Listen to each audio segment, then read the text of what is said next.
Hi friends, मैं आकांक्षा शर्मा जी की वित्ताकांक्षा में आपका स्वागत करती हूँ। बीपीएससी प्री 2024 में आज हम टी सीरीज़ का अगला भाग करने वाले हैं और हमने इसके 26 भाग कर चुके थे और आज हम इसका 27वां भाग करेंगे। प्री के लिए बहुत ही शानदार सीरीज़ है। अगर आप इसको पूरा कर लेंगे तो आप प्रीलिम्स में 80+ मार्क्स ऑटोमेटिकली आपके गेन हो जाएंगे। तो चलिए स्टार्ट करते हैं। आज का हमारा टॉपिक है अरण्यक। देखिए, मैंने ये जो अलग अलग मतलब जो जिस तरह से इनकी स्टेज होती है, मतलब जिस चरण में होते हैं उसी प्रकार में करवा रही हूँ। मैंने आपको वेद करवा दिए हैं, मैंने आपको ब्राह्मण ग्रंथ करवा दिए हैं। अब तीसरे नंबर पर अरण्यक आता है, तो आज हम अरण्यक करेंगे। तो चलिए स्टार्ट करते हैं।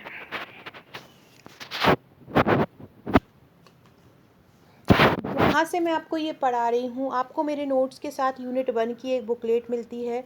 यूनिट 1 की बुकलेट जिस तरह से तैयार की गई है उसी में से ही पेजेस लेके मैं आपको पढ़ा रही हूँ। एमपीपीएससी प्रीलिम्स 2024 के जो नोट्स हैं वो 10 बुकलेट के रूप में मिलते हैं आपको। इसमें कोई भी सॉफ्ट कॉपी उपलब्ध नहीं है, साथ में ये सिंगल भी उपलब्ध नहीं है। अभी पूरा पैकेज ही दिया जा रहा है। तो बहुत सरल भाषा में फ्लो चार्ट, डायग्राम सहित आप ये नोट्स मंगा सकते हैं। पढ़ने में बहुत अच्छा लगेगा क्योंकि बहुत ही इजी लैंग्वेज का यूज़ किया है, फ्लो चार्ट का यूज़ किया है, तो रिवीजन करने में आसानी होगी। सबसे पहले अरण्यक क्या होते हैं? तो अरण्यक सबसे अरण्य का मतलब ही होता है वन या जंगल। तो ऐसे ग्रंथ जो जंगल में बैठकर लिखे जाते हैं या वन में बैठकर लिखे जाते हैं उनको हम अरण्यक बोलते हैं। सीधी सादी लैंग्वेज में हम इसको ये बोल सकते हैं। दूसरी तरह से पढ़ते हैं, अरण्यक हिंदू धर्म के पवित्रतम और सर्वोच्च ग्रंथ वेदों का गद्य वाला खंड है। मतलब वेदों का जो गद्य वाला खंड है वो क्या कहलाता है? अरण्यक कहलाता है। वेद होते हैं उनका जो गद्य वाला पार्ट होता है वो क्या कहलाता है? अरण्यक कहलाता है। ये वैदिक वाक्य का तीसरा हिस्सा है। वैदिक जो वाक्य रहते हैं, मतलब जो वैदिक जो चरण होते हैं उनका ये तीसरा हिस्सा है। पहला वेद हो जाएगा, दूसरा मैंने कल कराया था ब्राह्मण ग्रंथ हो जाए, परसों मैंने कराया था ब्राह्मण ग्रंथ, कल तो मैंने आपको यूनिट 6 का टॉपिक कराया था जो मध्य प्रदेश की वर्तमान स्थिति, भारतीय अर्थव्यवस्था में मध्य प्रदेश की वर्तमान स्थिति, ये मैंने कल कराया था। नहीं देखे हैं तो दोनों वीडियो देख लीजिएगा। न्यू सिलेबस के न्यू टॉपिक हैं, एग्जाम में आप पूछे जा सकते हो। मैंने बहुत ईजी लैंग्वेज में उनको करवा दिया है, तो वो ज़रूर देख लीजिएगा आप। इसके पहले वाला ब्राह्मण ग्रंथ और P25 वाला जो वीडियो है, P26 वाला जो वीडियो है उसमें मैंने मध्य प्रदेश की वर्तमान स्थिति करवाई है और जो 25 वाला वीडियो है उसमें मैंने ब्राह्मण करवाए हैं। ये वैदिक वाक्य का तीसरा हिस्सा है, दूसरा ब्राह्मण है और पहला वेद है। और वैदिक संहिताओं पर दिए हुए भाष्य का ये दूसरा स्तर है। मतलब जो वैदिक साहित्य पर वैदिक जो संहिताएं हैं, वैदिक जो नियम हैं, उन पर जो भाष्य दिए जाते हैं, कथन दिए जाते हैं, उनका दूसरा स्तर है। इनमें दर्शन और ज्ञान की बातें लिखी हुई हैं। कर्म कांड के बारे में ये चुप है, याद रखना। आरण्यक जो है वो कर्म कांड के बारे में चुप है। आपसे पूछ सकते हैं इनमें से ऐसा कौन है, इनमें से ऐसा कौन सा वाक्य है जो कर्म कांडों के बारे में बात नहीं करता है? तो अरण्यक जो होते हैं वो कर्म कांडों के बारे में बात नहीं करते हैं, कर्म कांडों के बारे में ये चुप रहते हैं। इनकी भाषा जो है वो वैदिक संस्कृत है। अरण्यक की भाषा क्या है? वैदिक संस्कृत है। ये भी पूछ सकते हैं कि अरण्यक की भाषा क्या है? अरण्यक की भाषा वैदिक संस्कृत है। वेद मंत्र तथा ब्राह्मण का सम्मिलित अभिधान है। इसमें वेद भी हैं, मंत्र भी हैं, ब्राह्मण भी हैं, सबका ये सम्मिलित एक अभिधान है। इनके अभी हम थ्योरी पढ़ लें, इसके बाद हम इनके एमसीक्यू भी करेंगे आने वाली सीरीज़ में, क्योंकि ये अभी न्यू सिलेबस में ऐसे टॉपिक जोड़े हैं कि आप डायरेक्ट एमसीक्यू नहीं लगा सकते, आपको थ्योरी पढ़ना जरूरी है। इसलिए आपको पहले थ्योरी पढ़ना चाहिए। ऋग्वेद का ऐतरेय अरण्यक और संख्यायन अरण्यक, मतलब हर वेद के अलग अलग अरण्यक है। ऋग्वेद के 2 अरण्यक हैं, एक है ऐतरेय अरण्यक और एक सांख्यायन अरण्यक। यजुर्वेद का है बृहदारण्यक, तैत्तिरीय अरण्यक, मैत्रायणी अरण्यक। सामवेद का है तबलकार अरण्यक और छांदोग्य अरण्यक। अथर्ववेद का कौन सा है? अथर्ववेद का है गोपत अरण्य। अथर्ववेद का कौन सा है? अथर्ववेद का है गोपत अरण्यक। ये इनके अलग अलग वेदों के जो ब्राह्मण अरण्यक हैं इनको अच्छे से याद कीजिएगा। ऋग्वेद का ऐतरेय है और सांख्यायन है। यजुर्वेद का ब्राह्मणायक है, ब्राह्मण अरण्यक है, तैत्तिरीय अरण्यक है और मैत्रायणी अरण्यक है। सामवेद का तबलकार है और छांदोग्य है और अथर्ववेद का गोपद है। वैदिक संहिताओं के पश्चात क्रम में ब्राह्मण ग्रंथ आते हैं। मतलब वैदिक संहिता आती है, उसके बाद कौन आते हैं, उसके बाद ब्राह्मण ग्रंथ आते हैं, और ब्राह्मण ग्रंथों के बाद अरण्यक आते हैं। याद रखिएगा ये कि वैदिक संहिताओं के पश्चात क्या आते हैं, ब्राह्मण ग्रंथ। मतलब सबसे पहले वैदिक संहिता जाती हैं, दूसरे नंबर पर ब्राह्मण ग्रंथ आते हैं, और ब्राह्मण ग्रंथों के बाद तीसरे नंबर पर क्या आता है, अरण्यक आता है, और चौथे नंबर पर उपनिषद आता है। हम उपनिषद को नेक्स्ट वीडियो में पढ़ेंगे। अरण्यक जो होते हैं ब्राह्मण ग्रंथों के पूरक होते हैं। अरण्यक क्या होते हैं, ब्राह्मण ग्रंथों के पूरक होते हैं। अरण्यकों का प्रारंभिक भाग ब्राह्मण होता है। ये आपसे पूछ सकते हैं, अरण्यकों का प्रारंभिक भाग क्या होता है, तो अरण्यकों का प्रारंभिक भाग ब्राह्मण होता है और अंतिम भाग उपनिषद होता है। बहुत इंपॉर्टेंट है, ये याद रखिएगा। अरण्यकों का प्रारंभिक भाग क्या कहलाता है, ब्राह्मण कहलाता है, और अरण्यकों का अंतिम भाग क्या कहलाता है, अंतिम भाग उपनिषद कहलाता है। याद रखिएगा, अरण्यकों का प्रारंभिक भाग ब्राह्मण और अंतिम भाग क्या कहलाता है, उपनिषद कहलाता है। अब हम पढ़ेंगे सम उपलब्ध अरण्यक, मतलब जो उपलब्ध अरण्यक ग्रंथ हैं हमारे पास वो कौन कौन से हैं। फ्रेंड्स, ये एमपीपीएससी प्रीलिम्स का हमारा पैकेज है, आप देख सकते हैं, जिससे मैं आपको पढ़ा रही हूँ। ये यूनिट 1 की बुकलेट से पढ़ा रही हूँ, यही बुकलेट आपको मिलेगी। इस प्रकार से टोटल हर यूनिट की आपको 10 बुकलेट आपको दी जाएंगी। हस्त निर्मित मानचित्र, सारणी, पैराग्राफ, बुलेट फॉर्म एवं फ्लो चार्ट का इनमें प्रयोग किया गया है। देख सकते हैं आप, ये रिव्यू है। इस प्रकार के क्वेश्चन आपको मैप के द्वारा, डायग्राम के द्वारा, फ्लो चार्ट के द्वारा मिलते हैं। देख सकते हैं आप इस तरह से, जहाँ पे जो फैक्ट है, वहाँ जो फैक्ट पूछा जा, जैसे खजुराहो के बारे में जो पूछा जा सकता है, या क्षेत्र वाइज बताया है कि कौन कौन से मध्य प्रदेश के विश्व धरोहर स्थल है। इस प्रकार से ये नोट्स कवर किए गए हैं। आप देख सकते हैं रिवीजन, जैसे कि वेदों का रिवीजन आप देखें कि वेदों को किस तरह रिवीजन करवाया, वेदों में कौन सा उपनिषद है, वेदों में कितने अरण्यक है, हर वेद में सूक्त कितने हैं, उनके अध्येता क्या कहलाते हैं। इस प्रकार से हर यूनिट का इस प्रकार से रिवीजन पॉइंट रखा है, ताकि आप पूरा यूनिट पढ़ लें और उसके बाद उसका रिवीजन कैसा करना है तो आप उसको भी देख पाएँ। तो इसलिए इसको रखा गया है। साथ में हम इसके साथ आपको एक व्हाट्सएप का ग्रुप भी प्रोवाइड कराते हैं हमारे नोट्स के साथ। ये व्हाट्सएप का ग्रुप जो होता है, ये नंबर है मेरा व्हाट्सएप का, अगर आप लेना चाहते हैं तो मुझे इस नंबर पर व्हाट्सएप कर सकते हैं। ऊपर नंबर दिया भी है 6260190944। जो आपको इसके साथ व्हाट्सएप का ग्रुप मिलेगा पेड, उसमें हम करंट अफेयर्स देंगे आपको मध्य प्रदेश के डेली, साथ में राष्ट्रीय अंतर्राष्ट्रीय करंट अफेयर्स भी कराएंगे, स्टैटिस जीके का क्वेश्चन भी कराया जाएगा। तो ये सभी आपको उस ग्रुप में दिए जाएंगे। ग्रुप केवल उन्हीं को मिलता है जो हमारे नोट्स लेते हैं। ग्रुप में भी आपको बेहतरीन तैयारी कराई जाएगी। मतलब हार्ड कॉपी जो आपके घर आएगी वहाँ से आप ऑफलाइन पढ़ेंगे, और ग्रुप जो मिलेगा उससे आप ऑनलाइन पढ़ेंगे। इस प्रकार से टेबल फॉर्म का उपयोग भी किया गया है, ये मैं अभी आपको पढ़ाऊंगी। देखिए, इस प्रकार के चार्ट का भी नोट्स में प्रयोग किया गया है। जैसे वैदिक साहित्य के स्रोत में यहाँ आपको सब कुछ आ जाएगा, जितने भी टॉपिक हैं यहीं से ही आपके 2 से 3 इस चार्ट से ही प्रश्न बनने की संभावना है। पूरा ऋग्वैदिक साहित्य, पूरा उत्तर वैदिक साहित्य क्या होता है, कल्पसूत्र क्या होते हैं, ब्राह्मण क्या होते हैं, एक चार्ट में बताया है। तो इसी प्रकार के चार्ट का उपयोग किया गया है, फ्लो चार्ट का यूज़ किया गया है, जो आपके लिए पूरे जो नया टॉपिक जुड़ा है यूनिट 1 में, यूनिट 10 में, यूनिट 6 में, यूनिट 5 में, यूनिट 7 में, यूनिट 4 में, यूनिट 3 में, तो ये सब कुछ बहुत ईजी लैंग्वेज में आपको मिल जाएगा।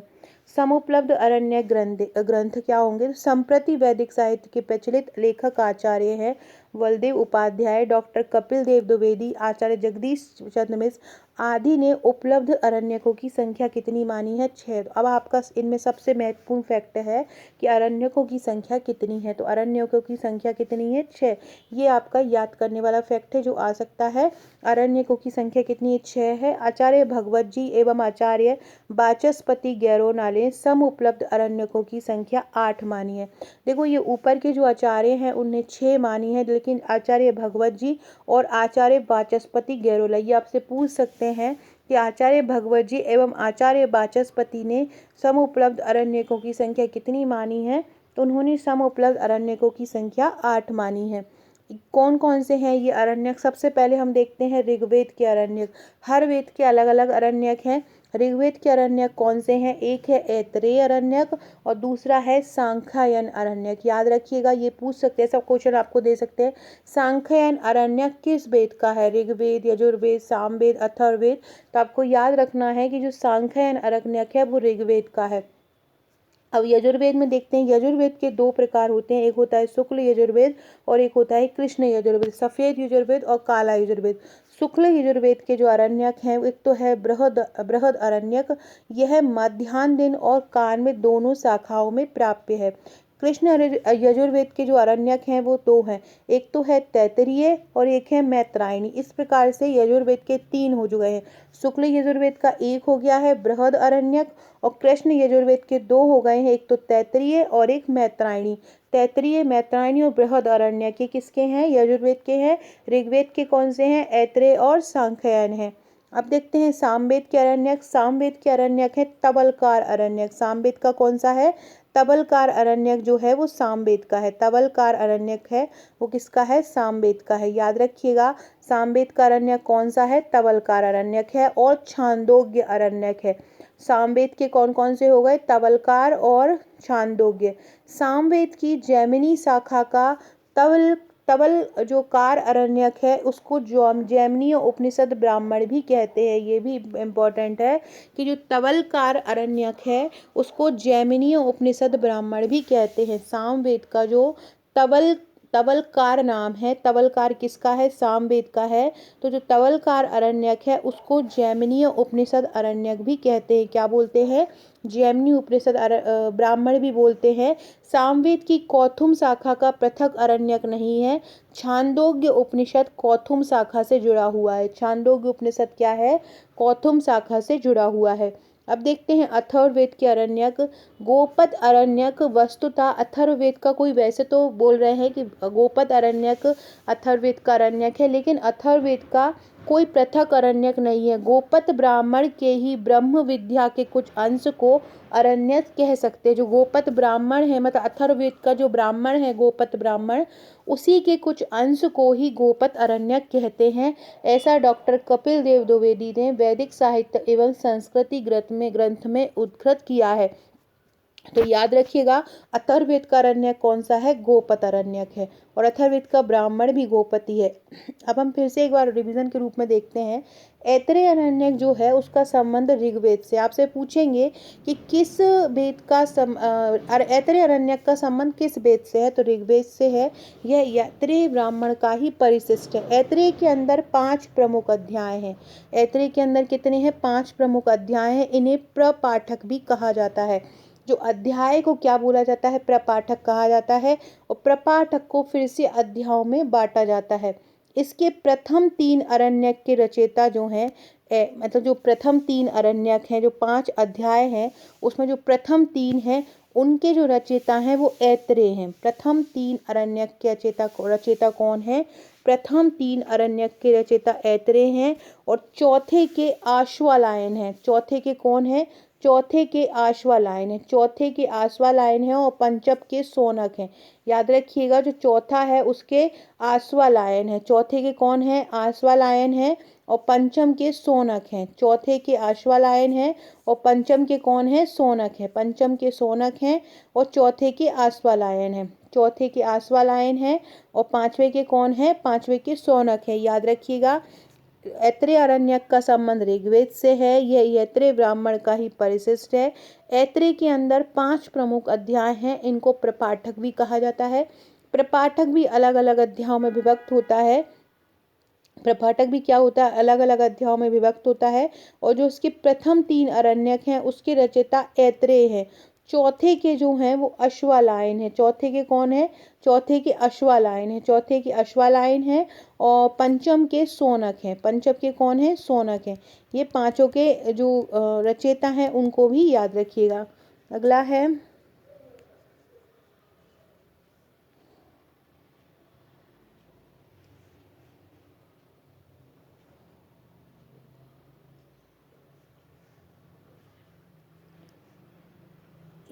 पंचम के शौनक माने जाते हैं। और इसका प्रकाशन 1876 में सत्यव्रत सामश्रमी ने किया था। जो अरण्यक हैं, जो पंचम जो अरण्यक है, जो शौनक ने जिसका प्रतिपादन किया था उसका प्रतिपादन उन्होंने कब किया था? 1876 में किया था। और किसने किया था? सत्यव्रत सामरी ने किया था। एक सेकेंड।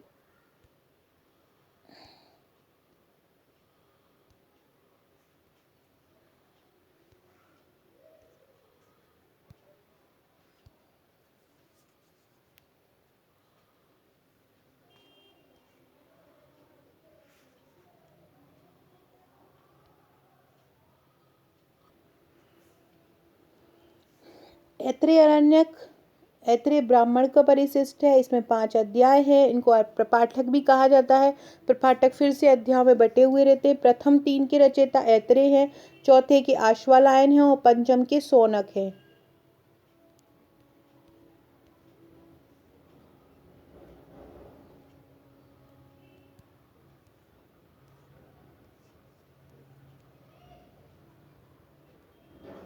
पंचम के कौन है? शौनक हैं। और इनके इसको जो पंचम को जो शौनक ने प्रमाणित किया था वो 1876 में किया था। कब किया था? 1876 में।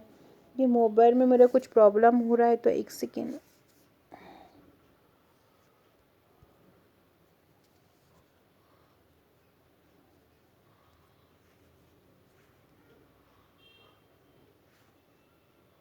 शौनक माने जाते हैं पंचम के और इसका प्रकाशन उन्होंने 1876 में किया था। सत्यव्रत सामश्रमी ने। किसने प्रकाशन किया था? सत्यव्रत सामश्रमी ने किया था इसका प्रकाशन। पांचवे जो अरण्यक हैं उसके शौनक प्रणेता माने जाते हैं और इसका जो प्रकाशन था वो 1876 में किया था सत्यव्रत सामश्रमी ने। तदंतर उसके बाद A.B. कीथ ने 1909 में अंग्रेजी अनुवाद प्रकाशित किया था। ये पूछ सकते हैं जो पंचम अरण्यक है ऐत्रेय ब्राह्मण का, उसका अंग्रेजी में अनुवाद किसने किया था? तो A.B. कीथ ने किया था। अब हम पढ़ते हैं सांख्यायन अरण्यक। सांख्यायन अरण्यक भी ऋग्वेद के 2 हैं, एक है ऐत्रेय और एक है सांख्यायन। सांख्यायन का संबंध भी ऋग्वेद से है। ये ऐत्रेय अरण्यक के समान 15 अध्यायों तथा 137 खंडों में विभक्त है। इसका एक अंश तीसरे अध्याय से 6वें अध्याय तक कौशितकी उपनिषद के नाम से प्रसिद्ध है। ये भी क्वेश्चन आपका पूछने वाला है कि सांख्यायन अरण्यक का एक अंश तीसरे अध्याय से 6वें अध्याय तक किस उपनिषद के नाम से प्रसिद्ध है? तो वो कौशितकी उपनिषद के नाम से प्रसिद्ध है। किसके नाम से प्रसिद्ध है? वो कौशितकी उपनिषद के नाम से प्रसिद्ध है। इसके 7वें और 8वें अध्याय को संहितो उपनिषद कहते हैं। मतलब एक से जो तीसरे अध्याय से 6वें अध्याय तक को क्या बोलते हैं? कौशितकी उपनिषद। तीसरे से 6वें तक को क्या बोलते हैं? कौशितकी उपनिषद बोला जाता है तीसरे से 6वें को। और 7वें और 8वें अध्याय को संहितो उपनिषद कहा जाता है। इसी को कौशितकी अरण्यक भी बोलते हैं। क्या बोलते हैं? कौशितकी अरण्यक।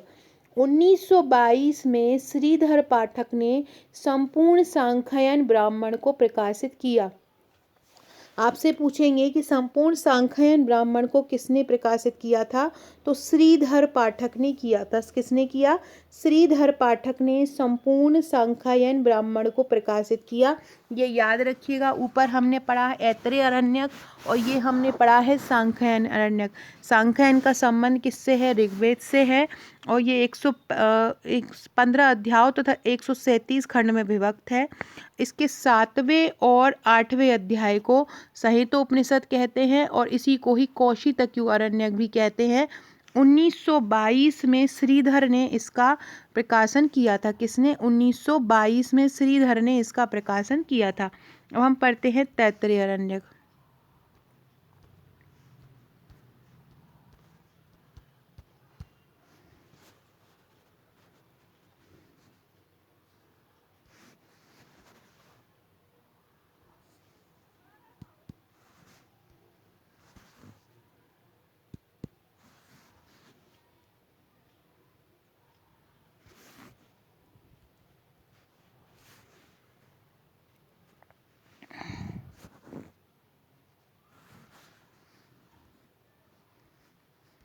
तैत्तिरीय अरण्यक कृष्ण यजुर्वेद की जो तैत्तिरीय शाखा है उसका अरण्यक है। इसमें 10 प्रपाठक हैं और इस अरण्यक में 5 महायज्ञ का वर्णन है। ये आपसे पूछ सकते हैं कि किस अरण्यक में 5 महायज्ञ का वर्णन है? तो तैत्तिरीय अरण्यक में। किसमें? तैत्तिरीय अरण्यक में 5 महायज्ञ का वर्णन है। किसमें है? तैत्तिरीय महायज्ञ में 5। तैत्तिरीय अरण्यक में 5। किस अरण्यक में पंच महायज्ञ का वर्णन है? तो जो तैत्तिरीय अरण्यक है उसमें पंच महायज्ञ का वर्णन है। ये तैत्तिरीय अरण्यक किसका है? कृष्ण यजुर्वेदीय का है या यजुर्वेद का है। पंच महायज्ञ 5 दैनिक अनुष्ठानों का निर्देश है। इसमें आते हैं ब्रह्म यज्ञ जो कि संध्या के समय होता है, देव यज्ञ अग्निहोत्र है, पितृ यज्ञ मतलब माता पितृ की सेवा, श्राद्ध तर्पण मनुष्य यज्ञ, ऋग्वेद, अब एक बार रिवीजन कर लीजिए, रिवीजन के लिए चारों वेदों का मैंने दिया है तो इससे आपका रिवीजन हो जाएगा। तो एक बार रिवीजन कर लेते हैं कि किस वेद में कौन कौन से अरण्यक है। ऋग्वेद में ऐत्रेय अरण्यक है और सांख्यायन अरण्यक है। सांख्यायन जो अरण्यक है उसी को ही कौशितकी अरण्यक कहते हैं। जो सांख्यायन अरण्यक है वही क्या कहलाता है, कौशितकी।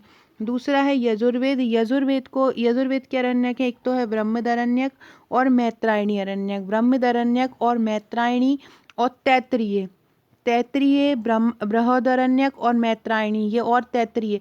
जो तैत्तिरीय है उसमें पंच महायज्ञ का वर्णन है, ये भी याद रखिएगा। तो यजुर्वेद के 3 हैं, ऋग्वेद के 2 हैं, ऐत्रेय और सांख्यायन। सांख्यायन को ही कौशितकी कहते हैं। यजुर्वेद के हैं बृहद अरण्यक, मैत्रायणी और तैत्तिरीय अरण्यक। इसके बाद सामवेद के हैं जैमिनीय। सामवेद के हैं जैमिनीय उपनिषद या तवलकार। तवलकार को ही जैमिनीय उपनिषद बोलते हैं। ये भी आपसे पूछ सकते हैं कि किस उपनिषद को जैमिनीय उपनिषद बोला जाता है, और बहुत सारे उपनिषद आपको वो दे देंगे। तो जो तवलकार अरण्यक है उसको ही जैमिनीय मतलब जैमिनीय जो उपनिषद है उसी को ही तवलकार अरण्यक कहा जाता है। अथर्ववेद की बात की जाए तो अथर्ववेद में कोई ऐसा पर्टिकुलर अरण्यक नहीं है, लेकिन जो गोपद ब्राह्मण है उसके ही कुछ अंश को गोपद अरण्यक के नाम से जाना जाता है। तो अथर्ववेद का ऐसा कोई पर्टिकुलर ब्राह्मण अरण्यक नहीं रहेगा। ये चारों के याद रख, ऋग्वेद का ऐत्रेय या सांख्यायन, ऐत्रेय सांख्यायन या कौशितकी, यजुर्वेद का बृहदारण्यक, मैत्रायणी और तैत्तिरीय, सामवेद का जैमिनीय या तवलकार, और अथर्ववेद का भारत का इतिहास। मतलब अथर्ववेद का तो गोपद ब्राह्मण, इसका कोई पर्टिकुलर दिया नहीं है। इसके अलावा अगर हम वैदिक साहित्य के स्रोत में देखें, जैसे कि मैंने कल करवाया था कि तो अरण्यक को रहस्यवाद की तरह भी उपयोग कहा जाता है। इसके बाद ऋग्वेद में फिर आ जाएगा, ऋग्वेद में कौन कौन से हैं चार्ट के थ्रू देखें। ऐत्रेय कौशितकी को ही सांख्यायन बोला जाता है। यजुर्वेद के 2 हैं, सतपथ, मैत्रायणी और तैत्तिरीय। सामवेद के हैं जैमिनीय जिसको हम पंचवश भी बोलते हैं, और अथर्ववेद को गोपत ब्राह्मण होता है, उसी ब्राह्मण को ही अरण्यक बोल दिया जाता है। तो याद रखिएगा, जो सामवेद का जो अरण्यक है उसमें उसको छांदोग्य को तवलकार अरण्यक भी बोला जाता है। सो फ्रेंड्स, ये थे हमारे आज के जो वीडियो जिसमें हमने अरण्यक को पढ़ा। इसी तरह ये अरण्यक अलग अलग हर वेद का ब्राह्मण कौन है, उपनिषद कौन है, अरण्यक कौन है, सूत्र कितने हैं, इस तरह से आप रिवीजन पॉइंट में बुकलेट से रिवीजन भी कर सकते हैं। सो फ्रेंड, वीडियो अच्छा लगा हो तो लाइक शेयर सब्सक्राइब जरूर कीजिएगा। आज थोड़ा सा मोबाइल में दिक्कत के कारण थोड़ा सा आपको परेशानी हुई होगी, जिसका मैं आगे ध्यान रखूँगी। तो थोड़ा सा एडजस्ट आज कर लीजिएगा। वीडियो अच्छा लगे तो लाइक शेयर सब्सक्राइब जरूर कीजिएगा। Okay friends, thank you.